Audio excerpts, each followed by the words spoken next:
Looks like we're all good. Okay, we are all set. Welcome everyone. Tonight we're gonna break down episode 5 of The Penguin. What was this episode called? Do you have the title by chance? Homecoming. Homecoming. Okay, so we're the Winter Hill Warriors. I'm Chenny Britt. It's my boy Damon, Yep. and we are gonna just get right into it. Any thoughts before we start the scene by scene breakdown? Any thoughts on the episode? Absolutely. This is where we see the dominoes start to fall after all of the mischief that Oz has been up to, and we see some battle lines being drawn here. Yeah, yeah.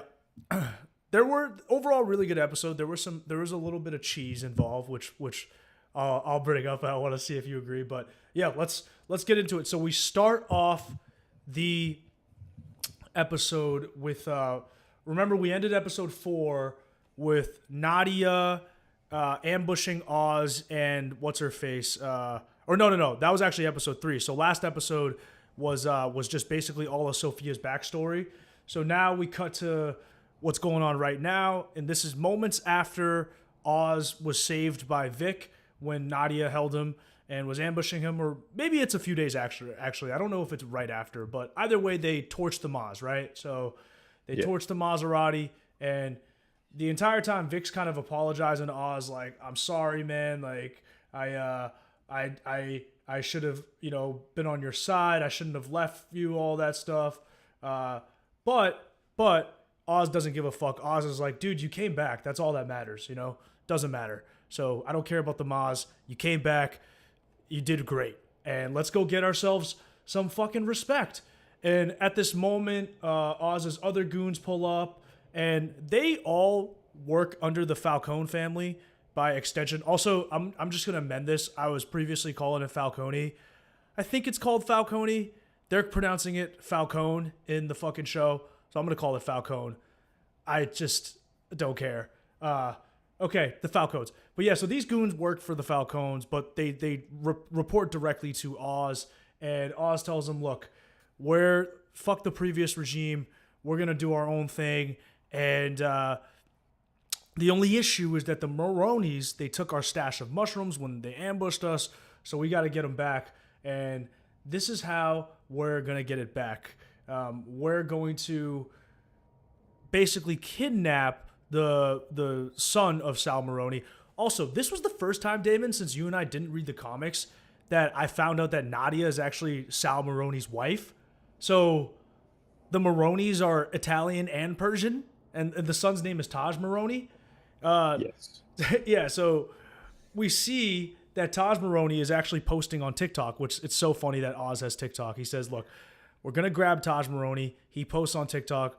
Taj is posting that he's getting a back tattoo done at this place nearby. So it's an easy drop for Sal and his henchmen. They pull up on Taj in the middle of the tattoo. They kill everyone at the parlor, including the tattoo artist himself, and you kind of just see the blood squirt a little bit off screen. Taj tries to make a run for it, but they surround him, and Vic's actually the one who makes the snag and gives him a nice punch in the face before Oz knocks him out. And now they got Taj hostage. Also, another thing I want to say is there was something funny where Oz, I think, was mentioning, he was telling the goons, he's like, "Do you guys really want to keep working for the Falcons? They fucking suck. Do you really want to work for that pussy Johnny Viti?" And Milos, he had. Oh, actually, no, that's later on. Oh fuck, I got it confused. So, anyways, they've kidnapped Taj, and that's the opening scene. So, thoughts on that? Yeah, I mean, what goes down with Taj is like anybody's biggest fear with noise canceling headphones on, right? All of a sudden, shots are fired, and he has no clue until it's too late. Bold move to take the son hostage of a crime boss. And this is one of the first times we see Vic truly get his hands dirty. Right after that pump up speech from Oz, he has the same kind of animalistic look we get from Oz later on in this episode. It looks like he's fully crossed over when he's basically taking down Taj out back. Like he's really into it. The fact that Oz keeps on finding these stories that connect to his boyhood and how he admired gangsters back then when he talks about Rex Calabrese, which is a sick name, by the way, Yeah, and Rex. yeah, dude, the Cadillac and then the Maserati. I feel like that's how he saw power attainable to a guy like himself. And he's going to use anybody as a means to an end, though. So, I mean, you got to wonder who he's going to double cross next because he is hell bent on just climbing his way to the top over whoever he has to. That line, "Ain't it time we got ourselves some goddamn respect," was, I think, cut straight from the trailer when they actually previewed the whole season, but it was perfect. What I would say about Oz's crew that he has right now is that it looks like he's assembling a ragtag bunch, and we're going to talk more about that once we see what he does with Taj after. Final thing, the fact that he pulls up Taj's TikTok means that Oz has TikTok downloaded. So there's an outside chance that he might have seen the dude that does those crazy Batman skits already, which would be kind of funny. Oz is tapped into the Utes, man. We gotta say he's taking Vic under his wing right now, and he just pulls TikTok right up on his phone. He's been tracking Taj for a minute. um, okay, so they kidnap motherfucking Taj, and then I love this little intro, by the way. This when it flashes from the Red Penguin intro to like these kind of letters where we see the picture of Taj being held hostage, and we see that Oz is actually meeting Sal and Nadia and basically saying, "Look, I got your son hostage. What I want in return are the mushrooms that Nadia and her goons took from Oz in the ambush." So obviously, at first, Sal and Nadia are like, "No fucking way," but Oz is like, "Look, I'm gonna kill your son, right? So there's really nothing you can do. You gotta give me the shrooms tomorrow at sunrise. We exchange. I give you your boy. You give me the shrooms." And at first, Oz is like, "Hey, I want this to be like a small meeting." But then Sal's like, "My wife isn't going to come to this thing alone." So Oz says, "Look, you can bring one bodyguard, and that's pretty much it." And that's the exchange. Now, Nadia is telling her husband, "Look, we know he's going to fuck us over. That's just what this guy does. That's what he does." But there's nothing they can do. At the end of the day, he has their son. So Sal's just like, "Look, I know he's going to fuck us over, but we're going to fuck him over first," which to me isn't really a great strategy if you're dealing with someone like Oz, but that's a strategy that they decide to roll with. And so a meeting is set. And I didn't notice this, Damon, until I rewatched it, but as Oz is walking away, he tells the prison guard, "Hey, something." No, he hands him an envelope, right? He hands him an envelope of cash and says, 11 o'clock, red jacket. So I'm guessing he's just saying, "Look, one of my guys is going to come here at 11 o'clock. He's going to be wearing a red jacket, and you'll let that guy into the prison," right? Is that a fair guess? That's my interpretation because this isn't the dude who actually pulls it off or tries to pull it off later, right? This is not No, the I same don't. guard. Yeah. I don't think it is. So, Yeah, I think you're right. so as he's walking out though, and he's leaving the hallways, he sees that there's the news being played, and he looks over, and the news is actually broadcasting that all the members of the Falcone family have been found dead due to the gas leak, but only Sofia and a few others are alive. We know what she did last episode, and word has spread, so everyone knows about this now. I'm gonna pause here if you have anything to say. Oz has that look on his face where he just knows he's in deep shit once he sees that Sophia has, you can put it together. She staged a coup and it's, not the best for him considering he just double crossed her. The whole Maroni handoff deal, like handing off the shrooms at sunrise, kind of sounds like your trip to EDC, if you know what I mean. But talking so tough to the Maronis is bad form to me. You know what I mean? Like act like you've been there before. But the problem is Oz just hasn't, right? Everyone he's going at now, he used to have a bunch of power over him, which definitely pisses him off, and he resents that. I feel like he is his one of his biggest flaws. I mean, he's got a bunch, but he doesn't handle emotions so well when it comes down to talking to people that he needs to be less emotional around, if that makes sense. Yes. Especially as like a crime boss. Yeah. He only solves problems with like basically just running the football, right? Like that's just what he does. He runs the football. Halfback dive. Halfback dive. Oz is all halfback dive. He's like fucking Jim Harbaugh.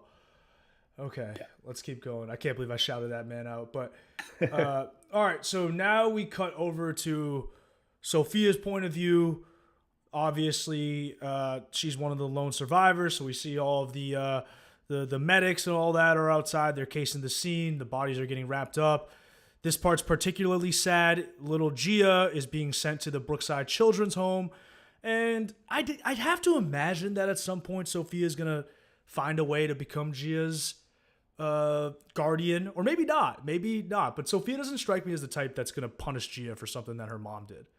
But, because after all, she kept her alive. But Sofia's sad looking at Gia. We see the choke marks and the cut marks around her throat.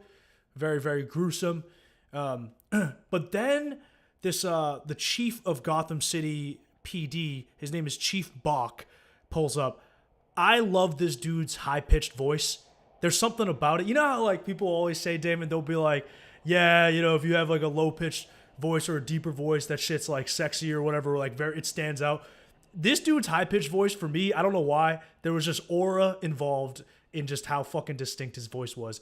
And he's just kind of yapping at Sofia, and halfway along his speech, he basically just says, look, this is really suspicious, right? Like, everyone's dead but you.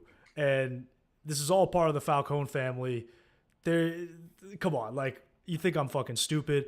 And Sofia doesn't deny any of it. At first, she tries to say, look, there was an argument because, you know, Viti was having an affair with Luca's wife, Tina, right? And she's like, oh, yeah, so that's why I took Gia to the greenhouse, because we didn't want her to, like, witness all that stuff. But Chief Bock's just like, yeah, whatever. I don't buy any of this shit.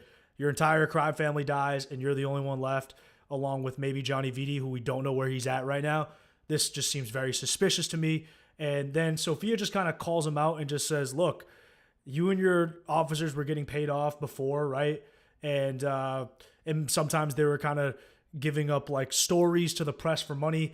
Basically just saying, you know, your police department is far from, you guys are far from model citizens, right? And just saying, like, play ball, right? Is that kind of what she says?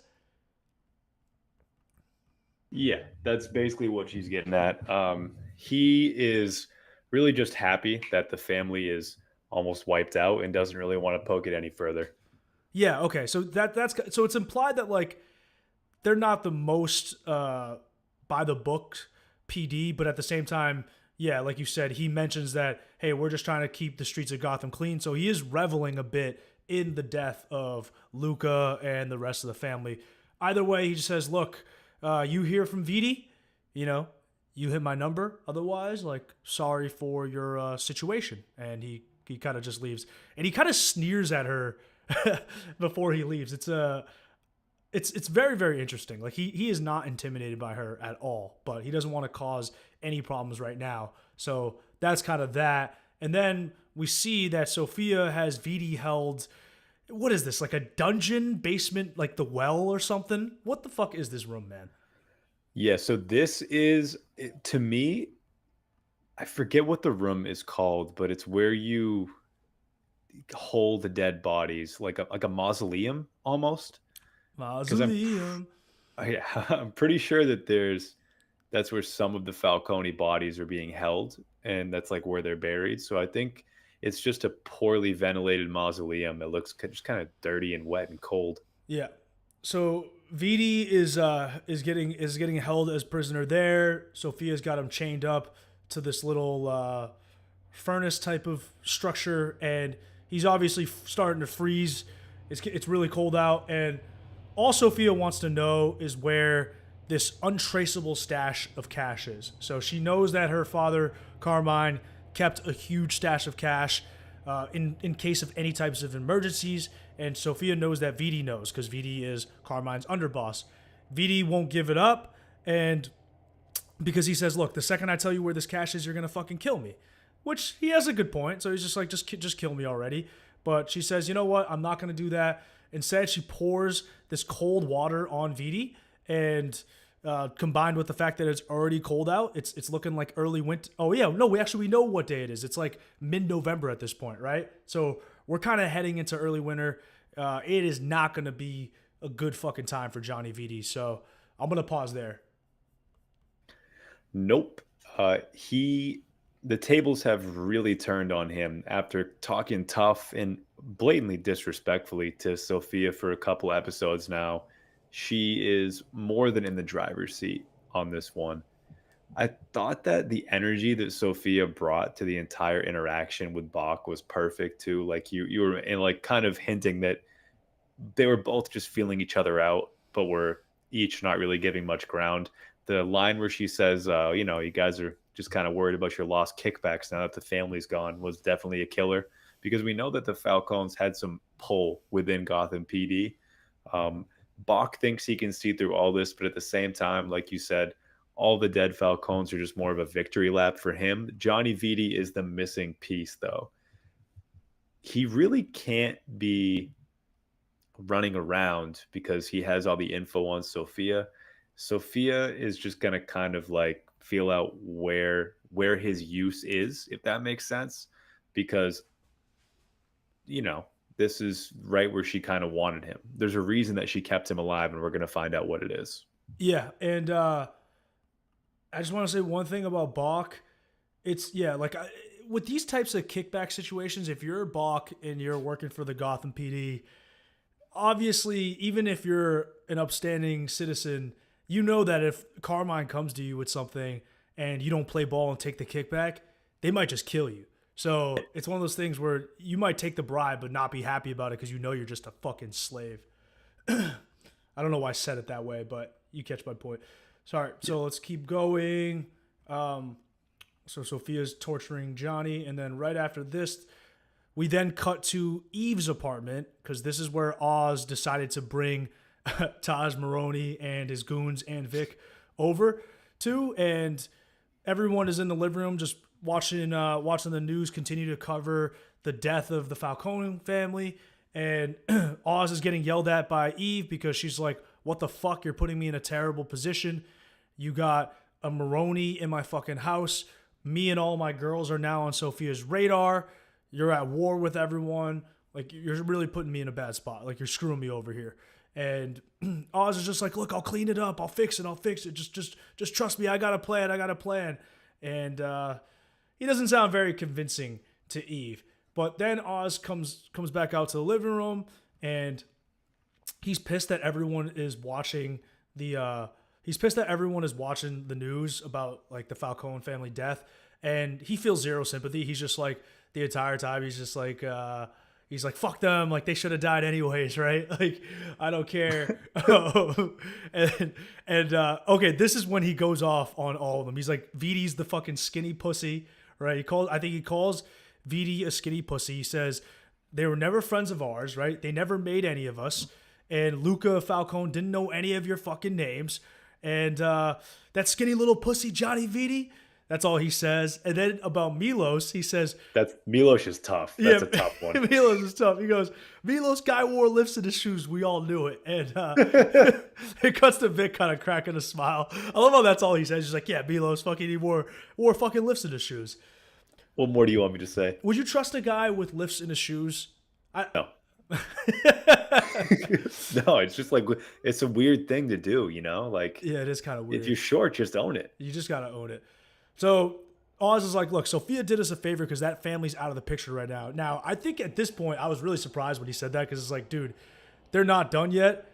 But but he's like completely writing off the Maroni or the Falcone family right now. He's just like, now it's just time for the Maronis, and we gotta take back, you know, what belongs to us. And so before everyone leaves, he pulls Vic aside. He's like, look. You have a different mission, and you need to go take care of my mom. And Vic is like, dude, what the fuck? I want to be part of the main thing. But but Oz is like, look.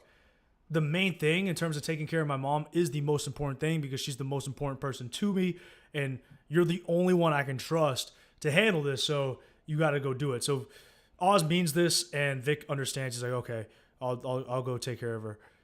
So it's a moment where Oz like gets really emotional. He's like, "Yeah, I mean my ma, she's all I got," and he almost starts fucking crying, but he holds it together. Vic gets it, and he promises to do a great job. So I'm gonna pause there. Yeah, part of this is you also have the age-old dilemma when you start to wage a crime war or try to ascend the ladder in a mafioso type manner. Your family becomes very vulnerable. And the only person that Oz really values, aside from maybe Vic, we're going to put him in the maybe category, Mm-hmm. is his mother, who, pulls all the strings like Olivia Soprano, like is the motivation to his insecurity to become a gangster in some ways. And we're going to see more of that later. So it's like she is the main thing. She is the only thing. If she's gone, I don't even know what would become of him. And he's more than made some enemies now on both sides here. A similar, I wouldn't say mother figure. I would say like there might be some like Freudian stuff going on here with the way he's so attached to Eve. She senses weakness in some of the stuff that Oz has been pulling, and we know like the Sophia angle does not look good right now, especially because of their almost partnership and the fact that she does know the ins and outs of who Oz has around him, and he knows it. This is when Colin Farrell as the Penguin almost becomes Colin Farrell in True Detective, because I see some shades of Ray Velcoro here when he's sipping the whiskey, talking about how he's always fixing things. Yeah. So that was a um, nice little crossover.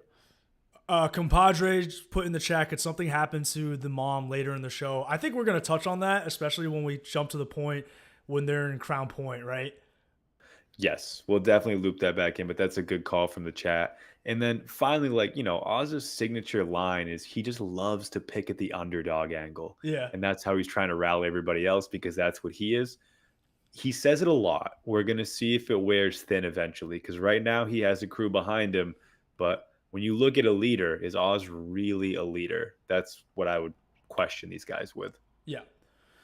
All right, let's jump back to our boy Viti. Sophia's just laying down, watching him fucking freeze to death slowly, and he can't take it anymore. So, as she's just kind of like poking fun at him and just being like, "You sure you want to die right now like this?"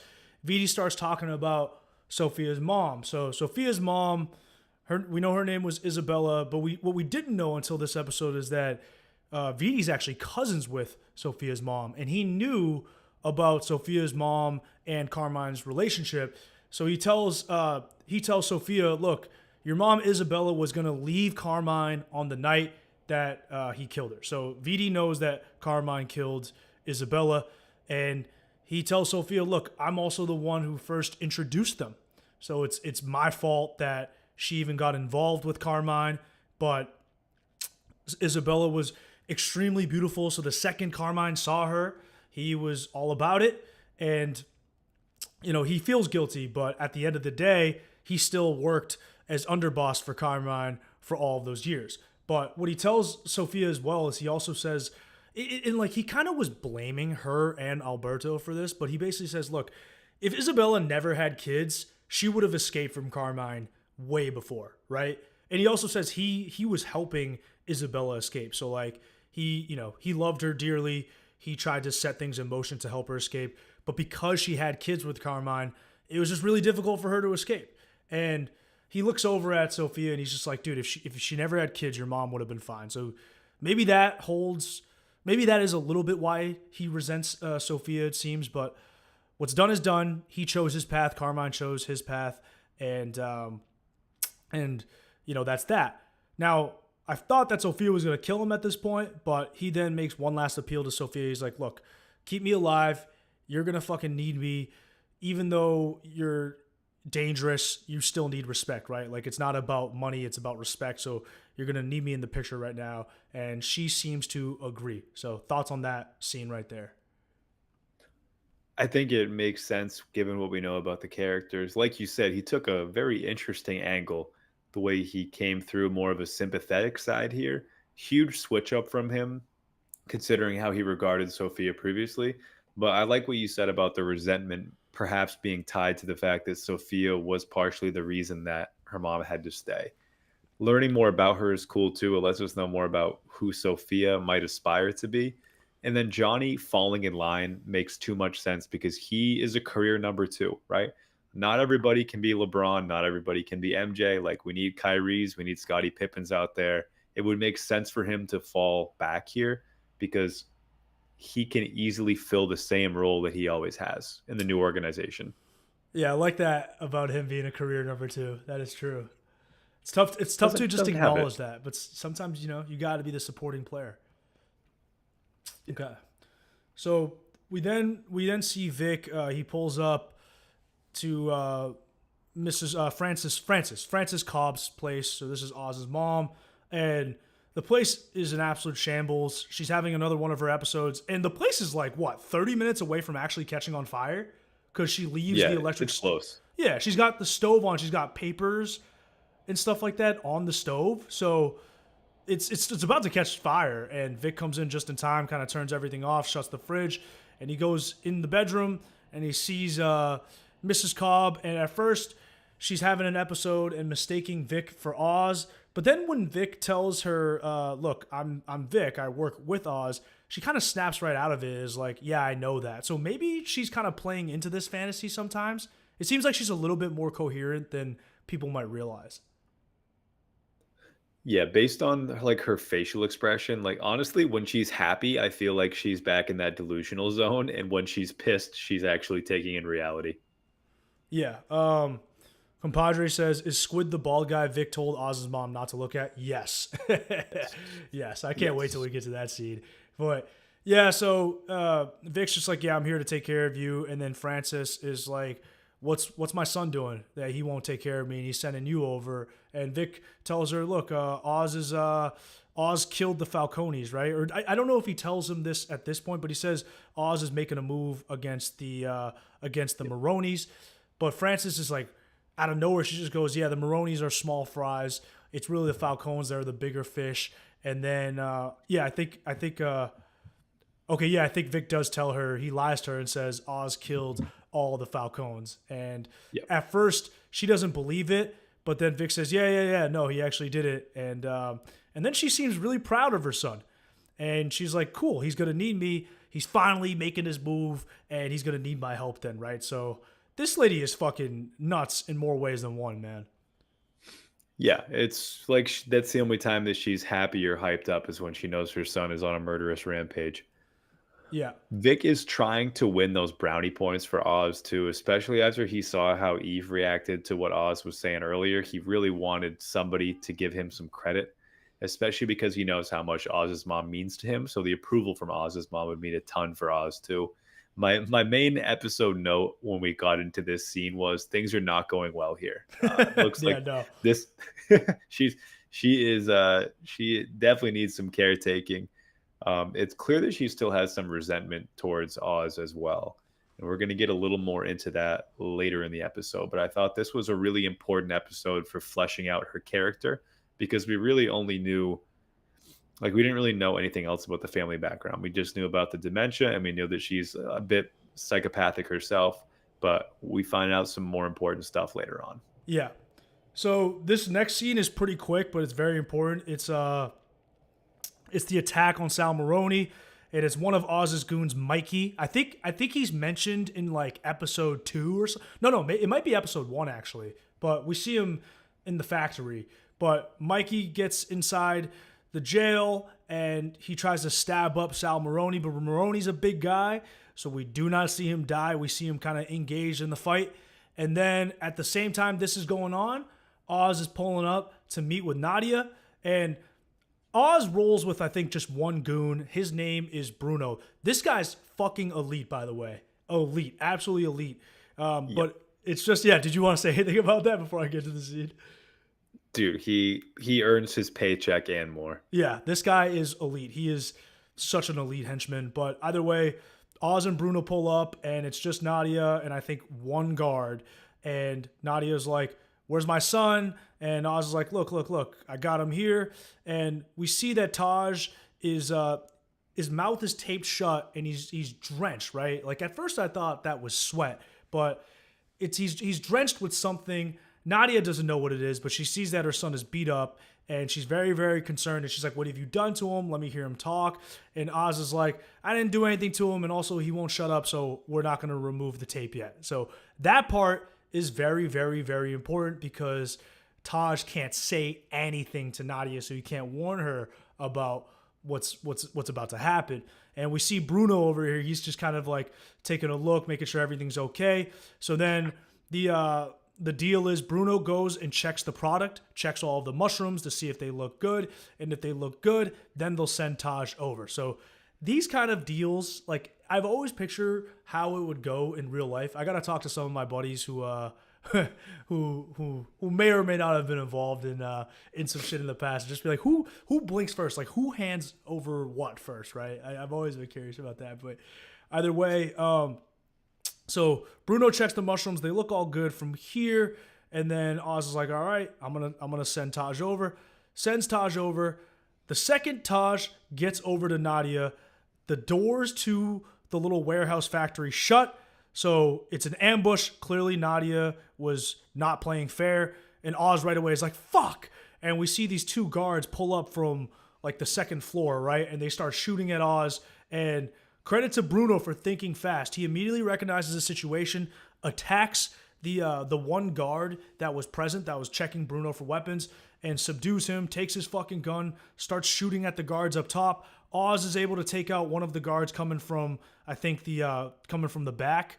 Yeah, so he shoots one of the guards coming from the back, and then they handle these two guards up top. So now everyone's dead except for Oz, Bruno, Nadia, and Taj, right? So Nadia's cooked at this point, literally.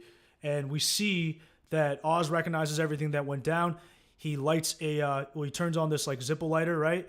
And he just lets it drop to the floor. It turns out what was drenching, what's our boy's name? Taj, was oil, right? Gasoline. So when Taj walked over to Nadia, he had an entire trail of gasoline follow him. So it's an easy double kill, and Nadia and Taj just get cooked alive. Holy shit. So he cooks alive. Now, the one problem is that this fire causes the side note, compadre mentions in the chat, the people in the windows have the worst aim ever. Yeah, that's just classic, like, TV henchman aim, where they had the high ground. Like, they should have sprayed Oz and Bruno up. That's the least surprise, or that's the least unrealistic thing that happens this episode. There's one other thing that I need to cover when we get to it, but there's one other thing that was so fucking gamey. But overall, great episode. Either way, the fire in the warehouse sets off the sprinkler system, but water's not the thing that comes out, right? It's kind of like what's in a fire extinguisher. It's like dry chemicals or whatever. Mm-hmm. I try to look that shit up, but that's going to be important because that covers most of the shrooms. Oz recognizes it and is like, fuck, let's get the shrooms and get out of here. So they grab the shrooms, they drive off, and they go to like the meeting point. And the issue is when they check the mushrooms, most of them are dead. There's only 2 buckets of mushrooms alive. So that's not a lot of product to work with. They're going to have to fucking grow way more mushrooms. And Oz is like, fuck, we're in bad shape because now they can't sell right away. They can't make money right away. They're going to have to find a place to grow mushrooms and expand their supply.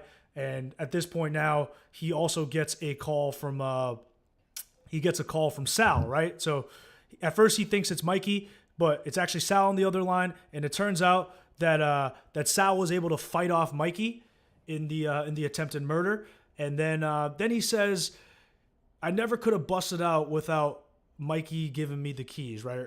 So this, to me, Damon, is the most unrealistic thing that happens in this episode. I understand, bro. I understand what they got to do, but it's like, you're telling me that fucking Sal Maroni was just able to fight off Mikey, take the keys, and just walk out of the prison? Like, get the fuck out of here. That was my only beef with the entire episode, but whatever. That was the part where I'm just like, okay, this is a little bit silly, but Sal Maroni is out. He's escaped the jail, and Oz is like, all right, well, fuck you, Sal. Try to call your wife, which is a brutal fucking way to tell Sal that his wife and his son are dead. And Sal immediately knows what that means, and he just kind of drops down. And then Oz says, look, you stole from the wrong fucking guy.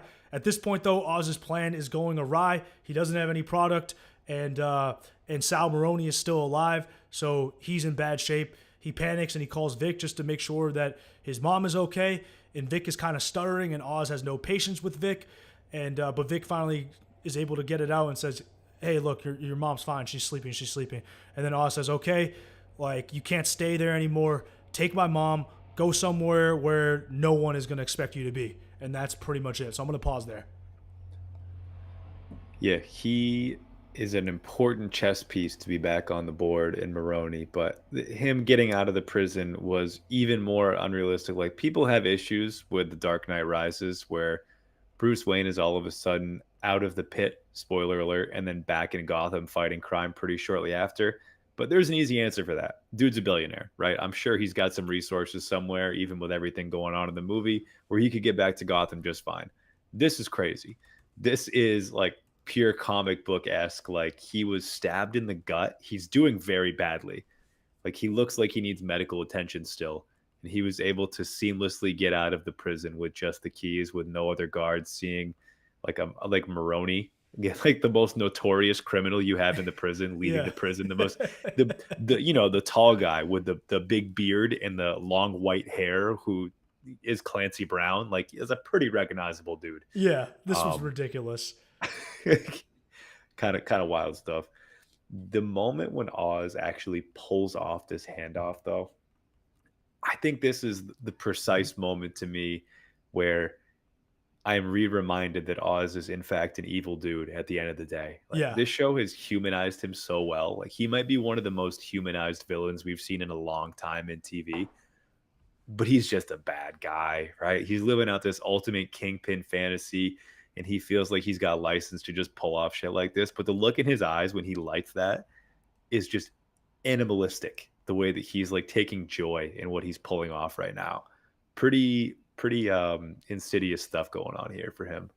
Yeah, and then compadre in the chat, Damon says, "Do you think they might break into Arkham maybe later on this season, or to pull a heist or get something from there?" What do you think about that? Because I would love to revisit it. they still have Bliss is made in Arkham, right? Like the foundations of the drug are in Arkham. So Yes. I think that once we see, so I have a theory for this, but save let's that to the wait end. until Julian Rush comes in during Sophia's scene. We Okay. can talk about it then. But that's a great point from the chat. Appreciate that.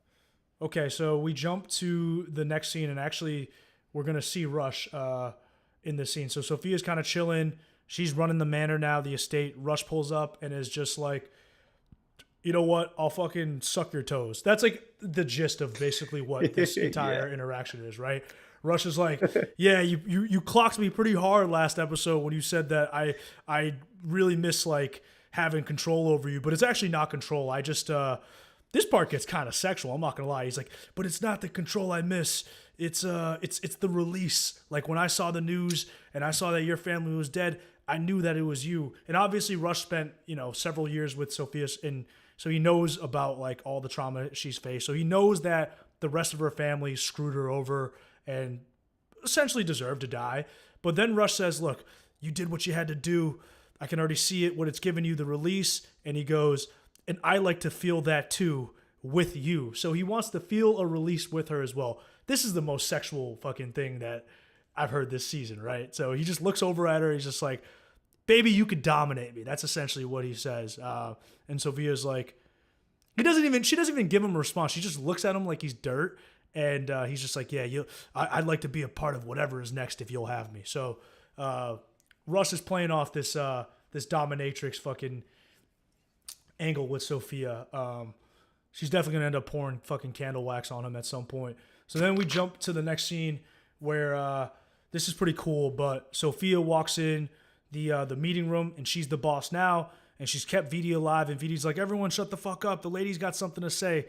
So Sophia is head honcho, and Viti temporarily is her underboss, and we see that Rush is there as well. So Sophia announces to all the Falcone henchmen, "You're right, I killed the family." So just right away, she just comes clean, and this was not something Viti expected. So Viti's like, "Oh fuck, Jesus Christ!" But Sophia's like, "Yeah, I killed them all, and I am so glad that they're dead." And she just says, "Look, my family disposed of my mother like she was nothing. Also, they don't treat you guys well. You guys are none of you guys are made men except for Johnny here." And then she gives him this like weird kiss on the back of the head. It was almost like a kiss of death, right? In a way, where it's like it creeps Viti out as well. Like he gets the kiss and like immediately, like the look on his face, he looks so sad. I always like watching that in real time, being like, "Yo, does he just realize like what she just did?" But she then tells everyone, "Look, she's kind of playing the same angle Oz is playing. Like, hey, you guys are all the little guys." And I'm gonna start a new family. My mom's name was Isabella Gigante, so from here on out, we're never speaking my father's name again. Fuck the beef with the Maronis. We're not going to war anymore. And I'm gonna start a new family that treats its members like actual family members and not like just cannon fodder, right? So Viti is not for this plan. So he's against it and he tries to speak up, but he's like, "Look, we still got a score to settle." And Sophia just pulls out a gun and fucking shoots him right in the head in front of everyone. So Sophia's already just sending a message. This was very warrior-esque when do you know what I'm talking about, Damon? In Yes. Warrior, when Mai Ling just fucking shoots one of the elders.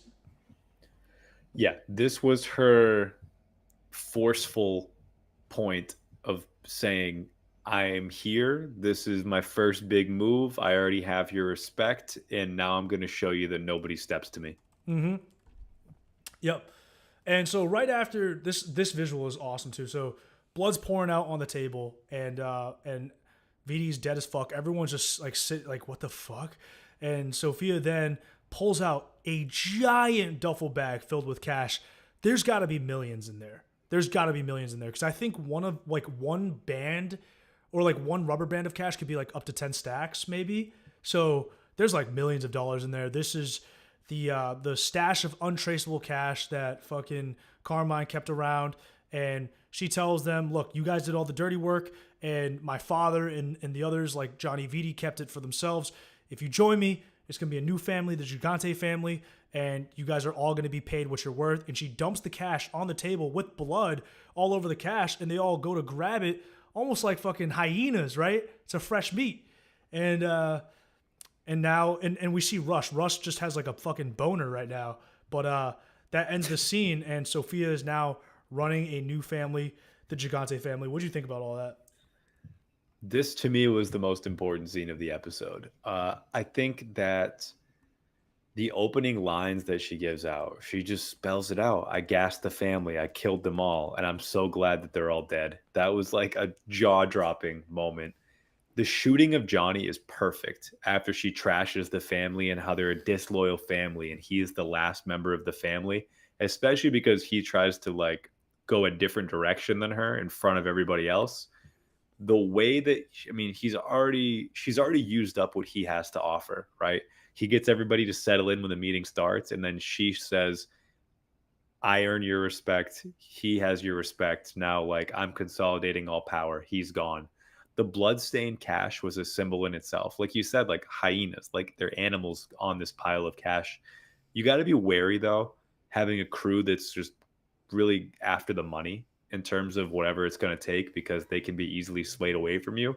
So Sophia now is at a point where she's going to have to keep on bringing in money to keep these guys loyal since she's sort of ditched the family aspect that the Falcons were more known for before. Even if they were disloyal, that was just how they functioned. It feels like she has a similar pitch to Oz almost, but I take her more seriously just because of who she is as a character.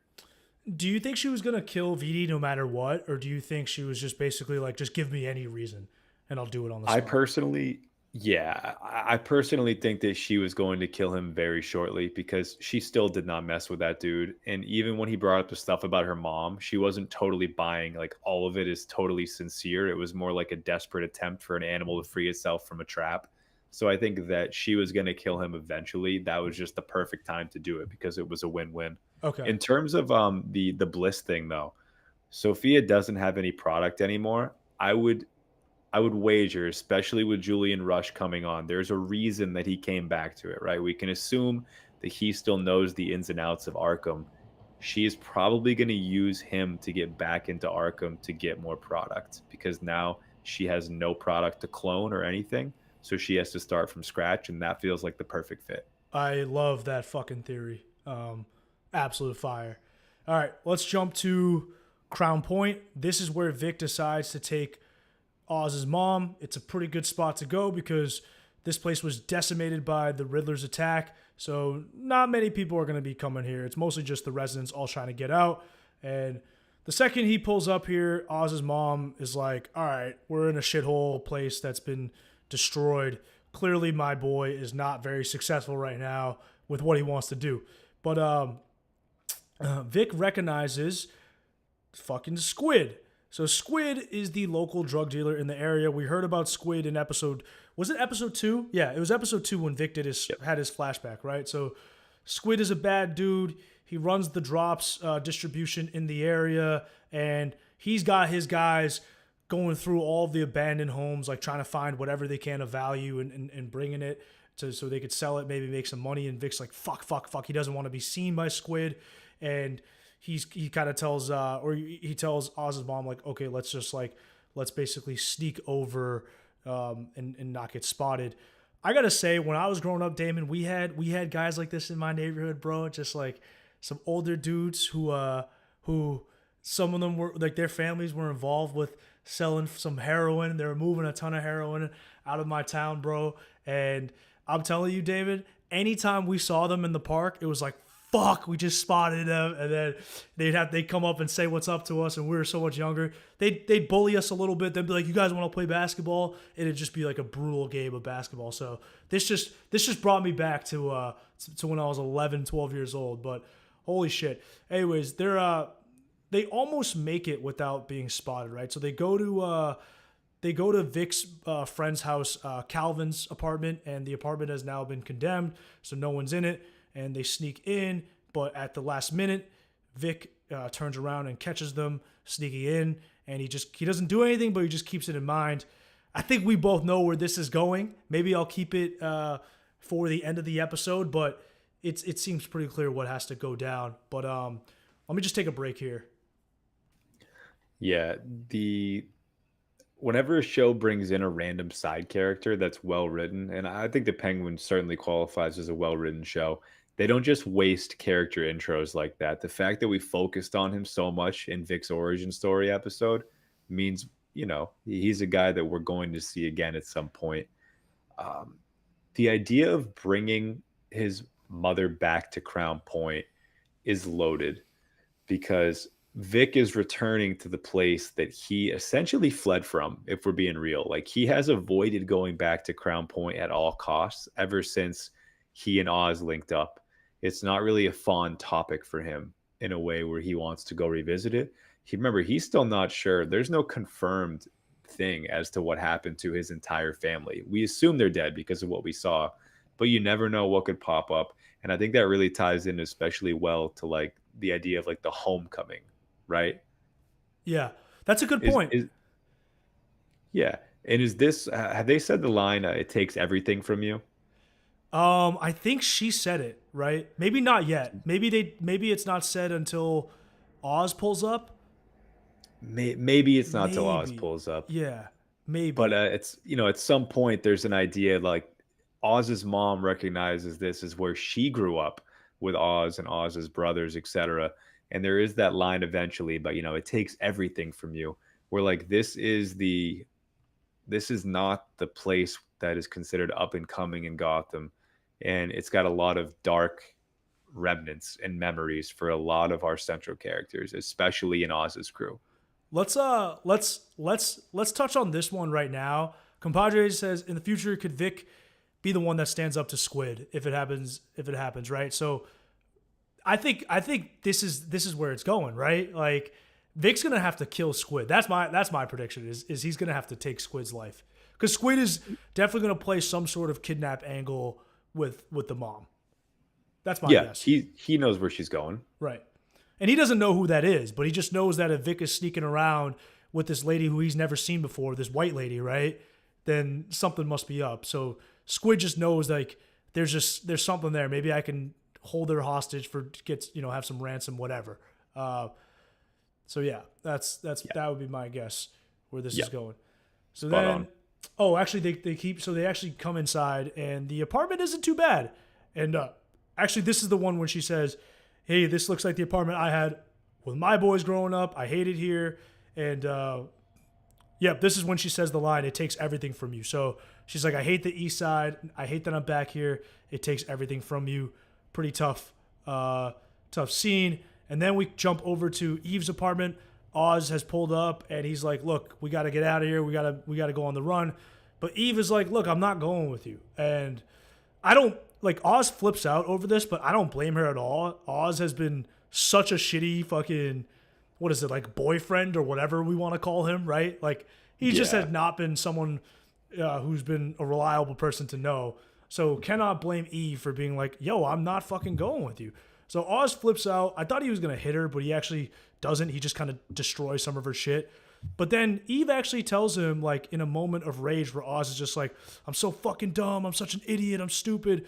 Eve's like, no, like, you're close. Like, you're going to be on top again soon. Seems like she kind of meant that. So to me, it seems like she's just like, look, this game is getting too crazy for me. I just got to, like, exit this game real quick. But I think you're going to pull it off, baby. Is that what she's kind of saying? At the very least, she's covering her bases to like, I'm not totally against you. I'm just, I'm not selling all my shares, but I'm definitely going to unload those options. Yeah, she's like, look, if you ever make it big, call me, right? Call Just me. she's like, call me, text me if you ever make it big again. You know where I'm at. Now I will say Eve might be a little bit foolish because, uh, you know, like she said, she's on Sophia's radar, so staying might be a little bit foolish. But we then jump to Sal Maroni. He's at this little cabin safe house place where he snuck to, and he's looking at photos of his wife who's now dead. He's I think he's sipping from the bottle. Any man knows what that's like, right? Where you're just sipping straight from the bottle, just kind of like, oh man, fuck. Sometimes it'd be like that. Sometimes it'd be like that. And our the new head of the Gigante household, Sophia, pulls up, and she at first Sal's like, "Yo, I'm ready to fight," but Sophia's like, "Look, I got a gun, I got plenty of men. Just hear me out." And all she wants to offer Sal is a chance to bond their families together. So she's basically like, "Fuck the Falcone family, fuck my dad, he sucked. I'm starting something new."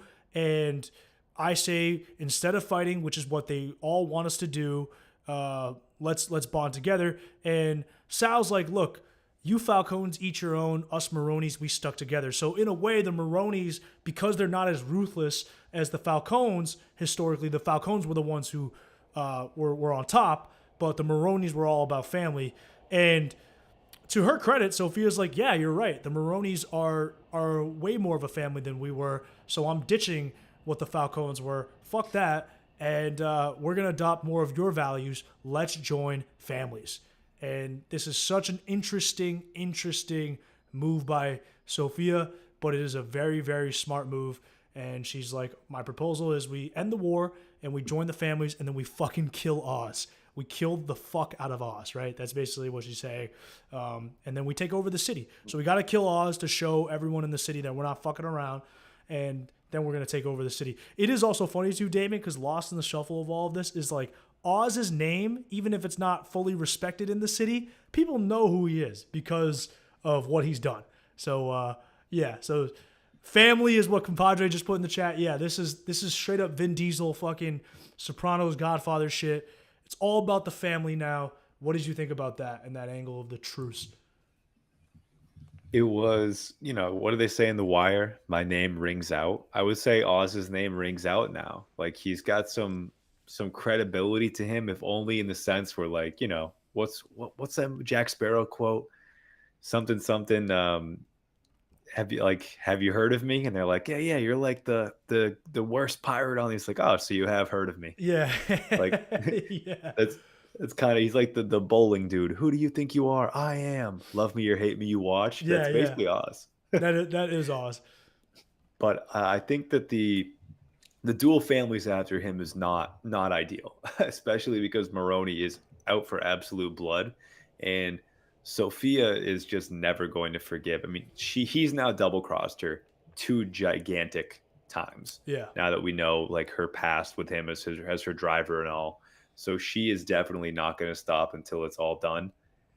I do think that Oz can have some more tricks up his sleeve against these two because I think they're very slim odds that these two families who have hated each other forever are all of a sudden going to get along without a hitch just because they hate the Penguin. Yeah, yeah. And she like if she's the one who's controlling the supply of the product, then fine, they could have some sort of partnership deal, but at a certain point, right, it's the Maronis are going to make a move against her. But Yes. all right, so then we jump back to Crown Point, and Oz finally pulls up. He's weary after a long day, and Vic is sleeping, and Oz tries to go and, cuddle up with his mom, spend a little bit of time with her, and this is just pure Liv Soprano, man. If you're in the chat and you haven't watched, yeah, compadre, we'll touch on the tunnels part at the end, but yeah, if you're watching this and you haven't watched Sopranos, go watch Sopranos because this is pure Olivia Soprano. Oz is like, look, are you okay? Blah, blah, blah. Like, I hope you're okay. I just got to figure out my next move. And Frances is just basically like, you fucking suck, right? Like, that's essentially what she says. She's like, you're just like your father. So we don't know the story with Oz's father yet. But she's like, get the fuck off me. You're trying to kill me. You're shit. You're just like your dad taking me back here. So this place has a lot of trauma in her heart, as we had just mentioned. And she is pissed at her son and basically is just like, you fucking suck. You're a disappointment. Get the fuck off me. You're a loser for bringing me back here. Oz kind of just takes it on the chin and is just like, yeah, all right. Sometimes she's like that. He doesn't get mad or emotional. He's just sad. And then he just walks back out and he's just kind of going through Calvin's stuff, or at least Calvin's family stuff, and he sees a baseball glove, and then at this moment Vic wakes up, and Vic is like, fuck, I wasn't supposed to fall asleep, I'm sorry, Oz, I'm sorry. And Oz is like, dude, relax, you're doing a great job. So it is interesting that Oz isn't treating Vic the same way that that fucking Frances was treating him, in terms of just like that type of like parenting style, right? Oz is like more about positive reinforcement when it's necessary. He's like, look, you did good, kid. You don't want to be here. I don't want to be here, but it was a smart move. So like Vic's like, okay, good. I did good. And Oz goes, look, I told her I'd get her a penthouse and now look at us. Right. So we learned from Oz that yes, he used to live here in a 2-bedroom walk up. It looked a lot like this apartment, and Oz had brothers. When Vic asks Oz what happened to his brothers, he just says the city took them, and I was too weak to stop it from happening. So I'm guessing the brothers are dead, but we don't know, right? Like, we don't actually know what has happened to the brothers or how they died. Yeah, if you want to touch on that real quick before I go into the trolley scene to end. Yeah, the subject of brothers in general here makes a ton of sense because I think that in some ways Oz sees Vic as either a younger brother or like another version of himself. So when he's giving him so much shit last episode, or 2 episodes ago rather, about how Vic, doesn't have the guts to do this, doesn't have the guts to do that, like he should just leave or whatever. I think that's him talking to himself, and then him being nice to Vic in the situation is like, man, Oz himself was just berated, so he could really use a break right now. Like he wants to pass along something nicer than that. So that was a nice connection there. I would have to guess that his brothers got caught up in some kind of a gang conflict or got roped into some shady business, and then were just gone in the dead of the night one time, and they just slowly fell off. Yeah, that's a good guess. I hope we get some light to the story. But as Oz is digging through the shit in the apartment, he finds this coin jar, and it's mostly pennies, so it's not going to do much. But he pours out what's in the jar, and he sees this old trolley token for the Gotham City trolley, and it brings a little smirk to Oz's face. He's like, "Hey, kid, let's go." And Oz, in that moment, we have called it, right? Like, Oz is, if this is the NFL and Oz is a quarterback, he's not the guy that makes like the best game plans. Like he's not like a game plan type of guy. He's just the guy where if the play changes, like he's a post snap read guy, right? Like there's pressure in the pocket and he'll just scramble and figure something out. Like that's when Oz is best, because this was not part of the plan at all, but now this has just triggered something in Oz, and he's like, wait, now I have a plan. He takes Vic to this like junkyard, old like underpass type of place, right? And they find this boarded up entrance to a massive tunnel, and it turns out that Gotham City used to have a underground trolley tunnel system that they abandoned back when Oz was a kid because the politicians were stealing so much money that the trolley system just didn't have any money to function. And Oz used to play in these tunnels a lot as a kid with his brothers, and they go everywhere in the city, which we'll touch on, something that Compadre put in the chat. But yeah, so as they explore the tunnels, Oz looks and realizes that like the water and all of that, like it's still connected to the tunnel. So the tunnel still has a water system that is apparently working, and it's very secluded, and not many people know about it. And there's this generator that is there that's actually working. So Oz cranks it, and a bunch of lights turn on, and then we look, and we're like in one of the stations, right? And it's been empty, but it's got these massive ceilings. It's very humid. It's very damp. It's dark. It's a perfect place to grow mushrooms, right? So that's basically Oz's plan. He tells Vic, look, this is a perfect place to set up shop. We're going to do what we got to do. And at that moment, the fuse overloads, right? And the lights go out and the episode ends. So what did you think about all of that? Perfect ending with the lights going out, because even though it's a really cool idea that Oz has, there's going to be a hitch in it somehow. It's a little foreshadowing. I like the tunnels as an angle because, Oz is Captain Underdog.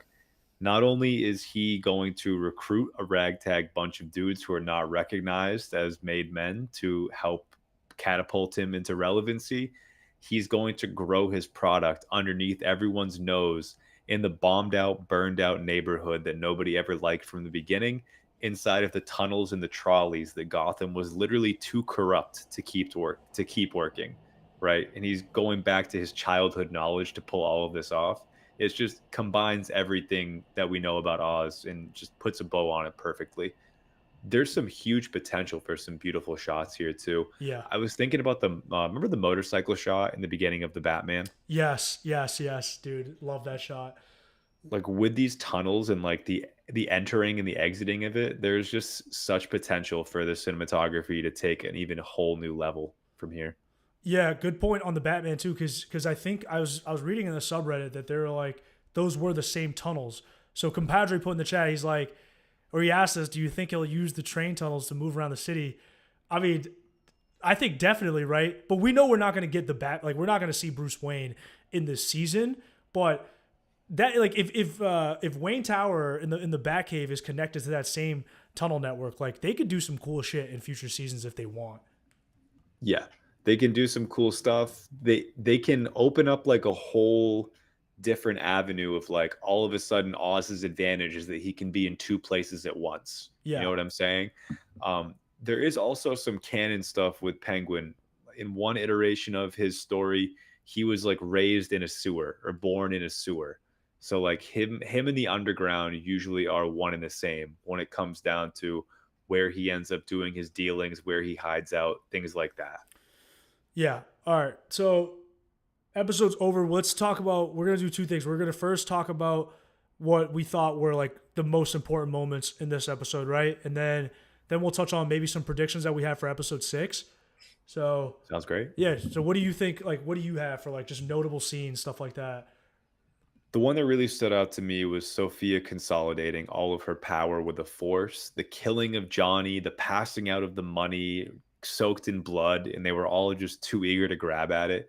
Just really exemplified what she's going for here and what her motto is going to be. And I think without grabbing that Force, she looks weak on the surface if you just say, oh, one member of the Falcone family took out everybody else, and now all of a sudden she's scrambling to make sense of it.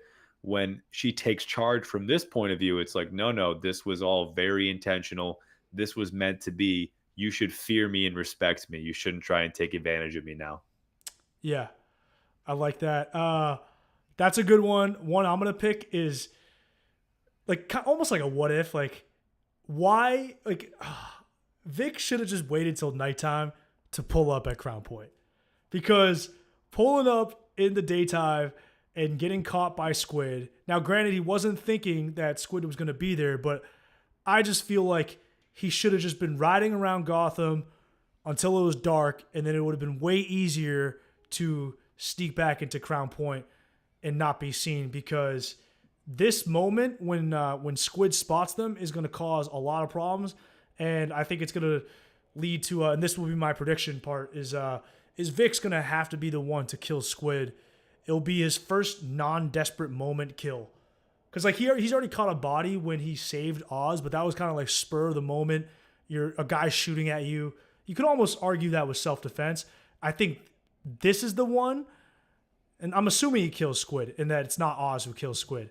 But this is the one to me where it's going to be like, all right, once he kills Squid, there's no turning back, because this is going to be one word that's like pure hatred is driving this murder. But what do you think, and what do you have for like predictions for next episode? I mean, I like where you're going with that. I would add one layer onto yours as well. I think that she's gonna have Oz's mom is gonna have a bad flashback that gets triggered by being in the similar apartment to when Oz and his little bros or his bros were younger. Ooh, I So like I that. think that, yeah, couldn't you see her just like wandering out of the apartment and seeing Squid and like thinking he is like one of Oz's brothers, or Yeah, Squid yeah, breaks in and she doesn't realize he's an intruder and she willfully goes with him wherever he wants her to. Like that could definitely be a player in this situation. yeah. Good stuff there. All right. I think we just topped out at a little over an hour, so we usually want to keep these around an hour anyway. So this is good timing, Damon. Um, anything else you want to say before we end this? I think, I mean, based on seeing the preview for the next episode, I think Oz is going to have to scrape together to align himself with sources of power because otherwise Sophia is just going to outgun him. So I'm looking forward to seeing our buddies from the Triad back in the fold. I'm also fiending for he is kind of odd, an Oz origin episode, but I think they're probably going to make us wait until the finale for that one. Oh, that's a good prediction. Yeah, because that's going to be the best origin episode. I think Can't the wait. Sophia one was great, but the Oz one is going to be fucking spectacular. All right, appreciate everyone who watched. Appreciate you, compadre, for dropping gems in the chat. We'll be Sure. back to stream Sunday night when episode 6 drops. We'll be cutting up some clips per usual for this, but we will catch y'all later. Take it easy, everyone. Yep.